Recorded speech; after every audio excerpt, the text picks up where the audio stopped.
Yeah, that's good. I like that. All right. Hello, I'm Steve Neal, and this is Timbo. We welcome you to A Catastrophic Event.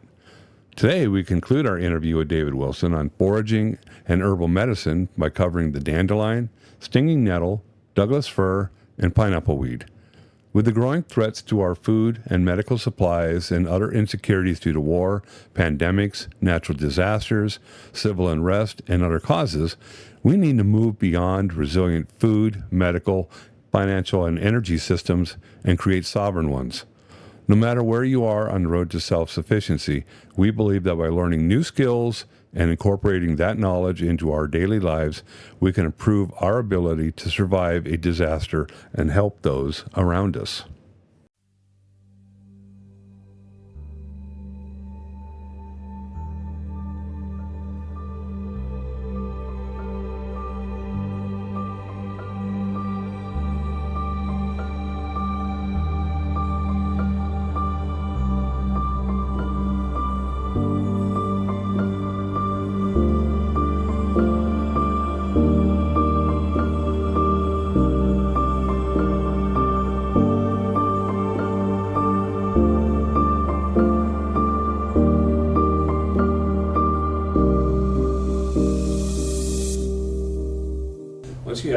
Once you go down this rabbit trail, your life is going to change. For the better. Right. For the better, because, another example. So we talked about people getting into this hobby or this art or skill because of a need.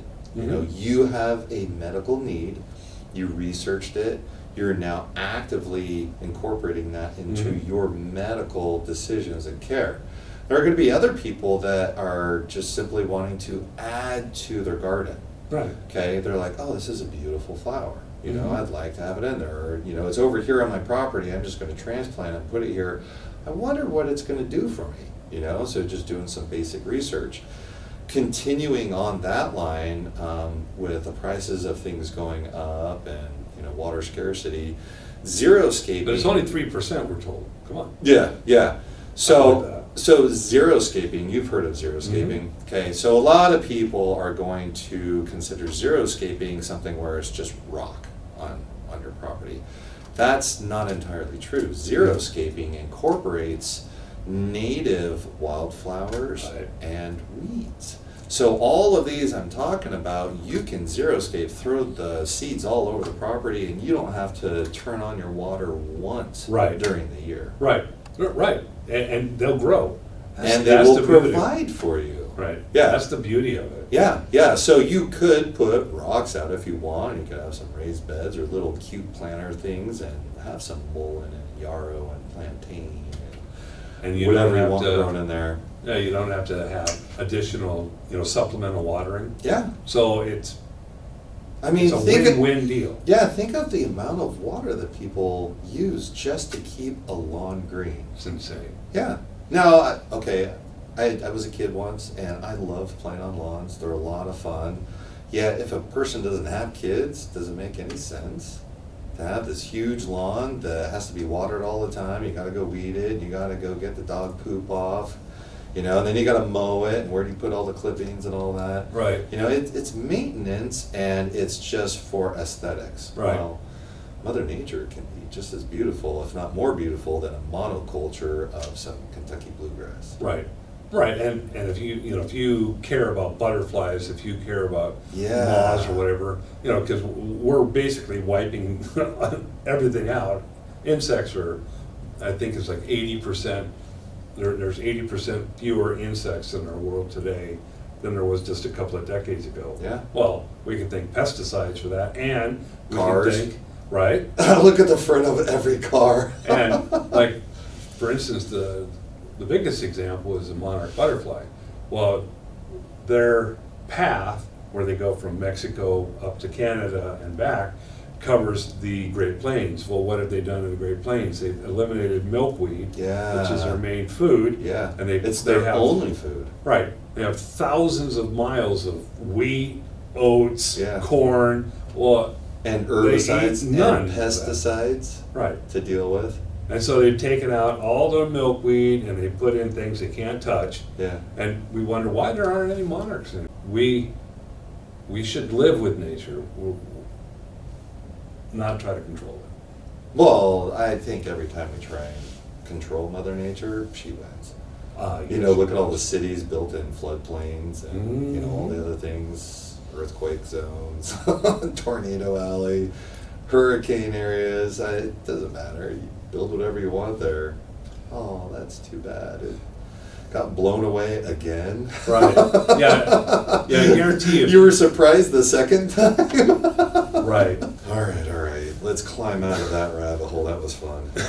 So let's talk about the dandelion. All right, dandelion. Everybody loves those. Yeah, that should be something that everybody knows and recognizes. I'm sure everybody was told to go out and pick the weed quick, or, you know, if it gets the little flower up on top and then turns into the seeds, where don't touch that, don't touch it, you know, grab it with a bag, you know, and put it in the trash, that kind of a thing.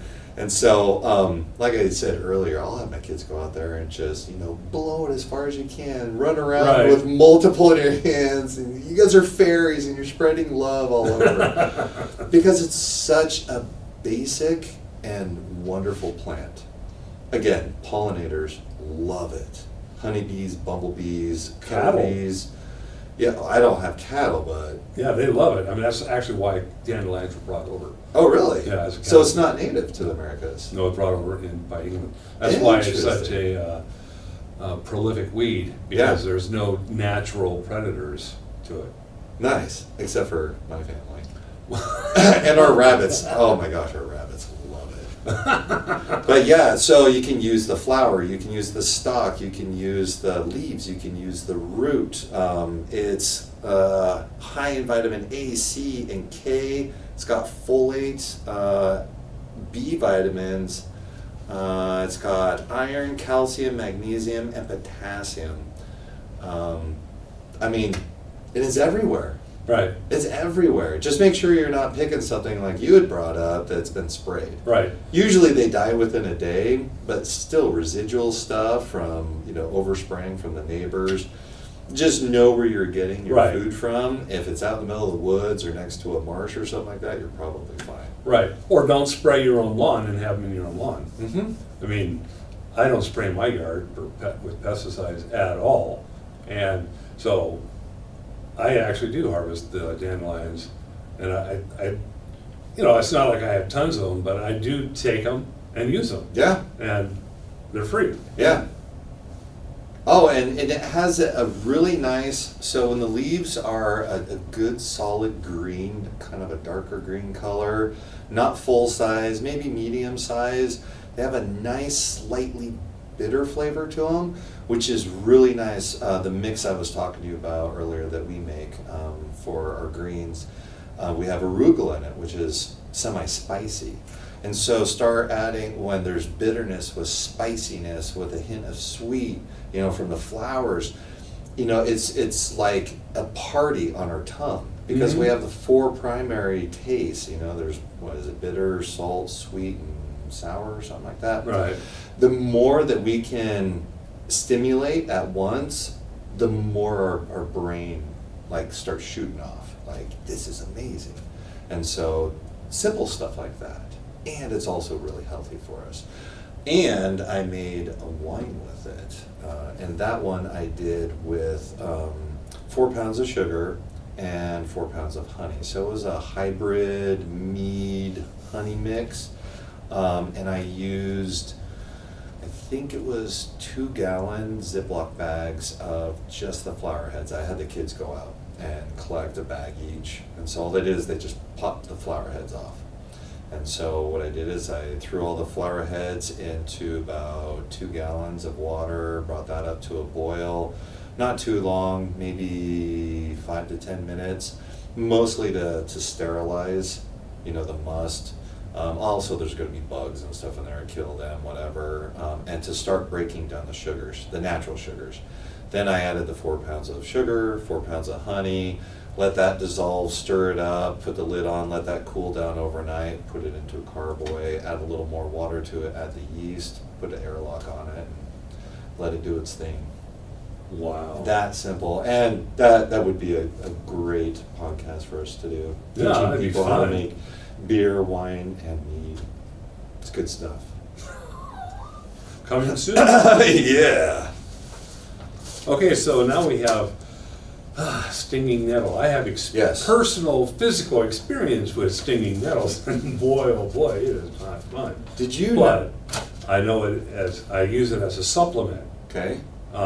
because again, that's is very good for allergies. Yes. It helps with allergies. Yes. Yes. And so I've been taking stinging nettle, bromelain, and Alfalfa?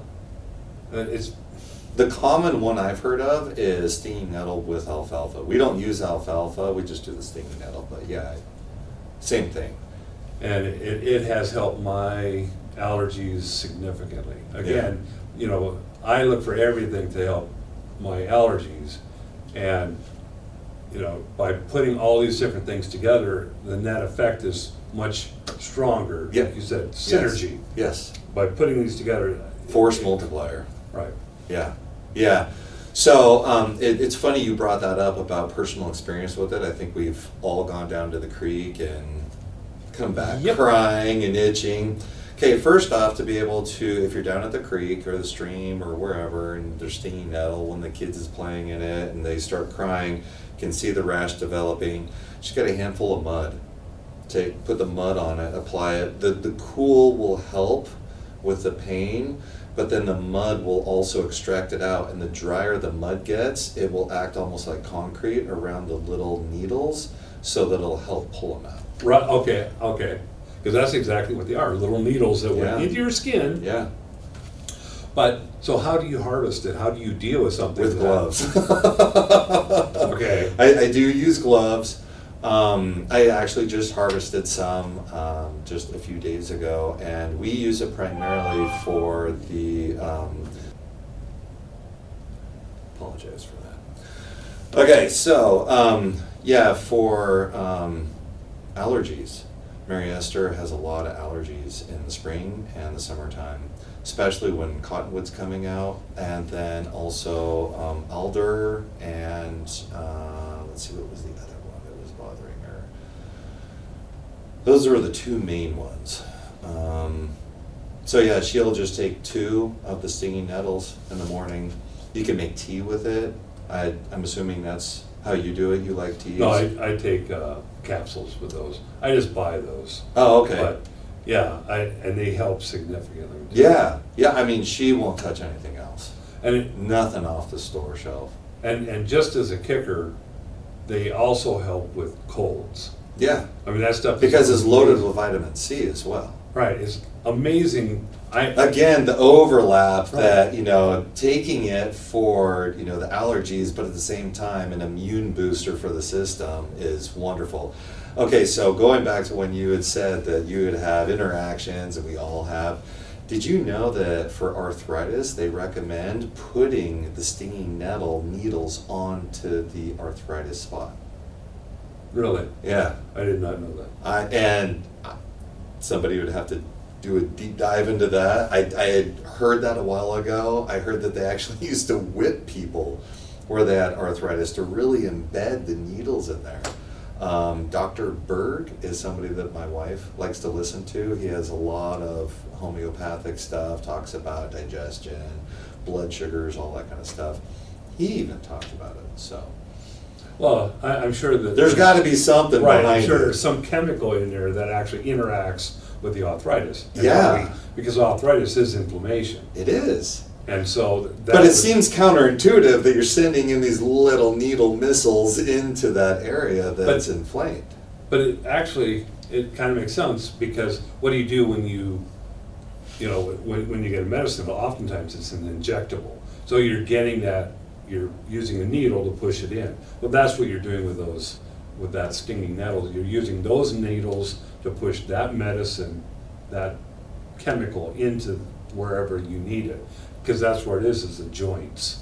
And so that makes sense. That makes total sense. Thank goodness I haven't had to experience it yet. Yeah. It was one of those fun facts that I learned a long time ago, and I'm excited to bring it out. Weird facts that I know.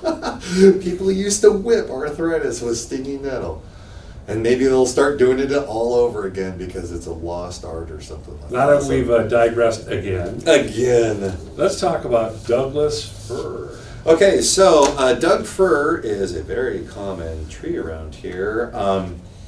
And I wanted to segue this with when I first moved up here. So I graduated from Utah State University. I'd already done the wilderness survival stuff. I was already hip onto plant identification, all that kind of stuff. But when I moved up here from Utah, this was down in southern Utah, we didn't have forest. That was all desert down there.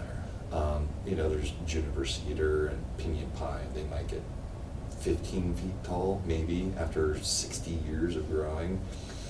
So coming up here, it was just a wall, on the side, each side of the highway, and it was so overwhelming. And they all looked like the same thing, right? And so it took time to be able to identify the different species. Right. And just like any other flower or whatever, they might look alike, but they have different characteristics. And so it's a matter of, as an example with the pine. So white pine, if you pull off on the actual branch, you're always going to have 5 little needles. Always. They have a bluish tint to them. Like Ponderosa has 3. Ponderosa has 3, lodgepole has 2. So that's an easy way if you're right up next to them. I ended up working for the Forest Service. I killed tens of thousands of trees doing timber stand improvement. So I can look at a tree from a distance and tell what species it is. The reason I bring this up is because I know how overwhelming it can seem if you're just looking out into a field. I don't know, they all look like grass and flowers. And that's normal. You can see that. What you need to do is then start focusing on one. Right. What do you see? Count the petals. Look at the leaves. Are they opposing leaves? Are there 3 leaves? Are there 5? Is it a hairy stalk? Is it, a square stalk, slick? like mints. Or like sedges, yeah, sedges have edges. Stuff like that, so that being able to identify and discern between the different species is key. Now, with the pine trees, something I want people to know, just like grasses, there are no poisonous pine trees. So you can take, if you're in a dire situation, you could survive off of the minerals and the vitamins just in the pine needles for, I don't know, I'm just going to say like a week or something like that. Now, there are no calories, there's no protein, there's no fats and stuff like that. This is just vitamins and stuff to be able to help you go on. Another thing is it's a comfort thing. And I've been in situations where I'm in a survival situation and it's raining and it's cold and it's miserable. And it's very hard to think of something as comforting as a nice, warm cup of tea. Now I can get hot water, but making it so it's flavored makes it even better. Right. So always remember, you've got an endless supply of pine needles out there, and you can do that. You can also use the sap has sugars in it, so you can use that for calories. You can also take the dried sap, the big clumps. A diseased tree or injured tree will usually have big balls of sap. You can melt that down into like an old metal can or something like that on the fire. And then if you go to a cedar tree, their bark is really fibrous. So you take that bark and you just crumple it up into the melted sap. You put a whole bunch in there, so it's basically 1-to-1. So it's almost like it's all the fibers, but it's also encased with the melted sap, and you can light that, and that's a candle. I mean, darn. That makes sense. It smells good, and it also keeps the bugs away. Right, because of the cedar. Mm-hmm. The cedar and the sap from the pine. Right, but I'm just saying the cedar Both is a of them natural. together. It keeps bugs away. Yeah. Another thing, the Cambrian layer, which is the the layer on the inside of the bark on the tree of the ponderosa is delicious. Really? Yes, there's a reason why bears eat it. Yeah. I'll be darned. Yeah, bears, they'll mark their territory with their claws, but they'll also take chunks out of ponderosa and eat the Cambrian layer because it's so sweet. So, It smells, a really good Cambrian layer smells like vanilla. I'll be darned. It doesn't taste like vanilla, but it's very sweet. So, you told me about pines. Let's go back to Douglas fir. What makes a Douglas fir? Well, Douglas fir, out of all of them, is our favorite. I say our because my daughter, she loves eating Doug fir. In the springtime, you'll see the really light colors extending off of the branches. Those are really tender needles, and they're sweet. So we'll actually eat that over any of the other pine species. Really? So that's why I chose Doug fir, because I it's see. something we use every single year. In fact, we've got a hammock, and there are Doug fir branches that hang down, and she'll just sit there swinging and just eating Doug fir pine. That's like I used to do with clover. You know, you could take the little flowers, Mm-hmm. and you know, you got that microscopic little bit of honey in there. Mhm. So you take thousands of them to actually taste anything, but they're Yeah, good. just like the honeysuckle. We have Right. honeysuckle up here too. Right. Yeah, and it grows native. Mhm. That's exactly right. Yeah, the orange one. Yep. Yeah, Michael, he really likes the honeysuckle. Ah. Yeah, Hannah's my Doug fir eater, and he's my honeysuckle eater. So next we have pineapple weed. Now, that I do know smells like pineapple when you crunch it. It is sweet, and pineapple weed and chamomile, they're similar as far as the morphology. So the leaves on both of them are going to look similar, to where they're kind of. It's hard to describe it. They're not a flat leaf. So they come out, and there's a lot to them as far as texture and surface area. But the pineapple weed definitely has some sedative effects to it. It's very sweet. I like just picking the tops off and just eating them. Like Really? candy. Oh yeah, just like candy. They dry super easy. They're really good for teas, similar to chamomile. Let's see. Soothes upset stomachs, balance bacterial levels in the gut. You know, that's something that a lot of people don't understand is Gut health? we have billions, if not trillions, of bacteria that are beneficial in our gut that we need to make sure that they're happy and healthy, because that's our first line of defense. Right. Is that gut. And a lot of things we're consuming, as an example, wines at the store and other products will come with sulfites put in them. They put the sulfites in there to kill the yeast so that it's no longer fermenting, because you don't want bottles popping on the shelf, which I understand, I get it. But the sulfides, they're inert. It's not going to die over time. It's always going to be a toxin. So that's why when some people drinking wine or beer or whatever, their gut will really hurt because those sulfides are killing their gut. Wow. They can feel the bacteria being devastated. And so they just don't drink it anymore. And the option is just find sulfite-free stuff. So we are on the last leg of the journey, lamb's quarter. Yeah, lamb's quarter is awesome. So it's been all over my property the entire time I've been there, but I didn't learn about it until I saw one of these stupid infomercials that just kept coming up. You know, the old guy that's talking about, in the olden days, people used to take this and put it in their bathtub and store it and jar it. And so I started looking at it one day when I was bored, and I was like, hey, I've got that on my property. So I started looking into it, and it ends up, it is a powerhouse as far as nutrition. Really? Yes, it is a superfood, big time. And it's found all over in this area. It is a true weed. Let's see, high in protein, which is fairly rare for greens. Right, exactly. Calcium, vitamins B1 and B2, iron, phosphorus, vitamins A and C, and it has more vitamin A and C than spinach. For people looking to Google it, lamb's quarter is one of the names. Wild spinach is another name that comes up. Okay. It's rich in oxalic acid, which can help with gastrointestinal tract disorders, especially diarrhea, stomach ache, internal bleeding, intestinal inflammation, and loss of appetite.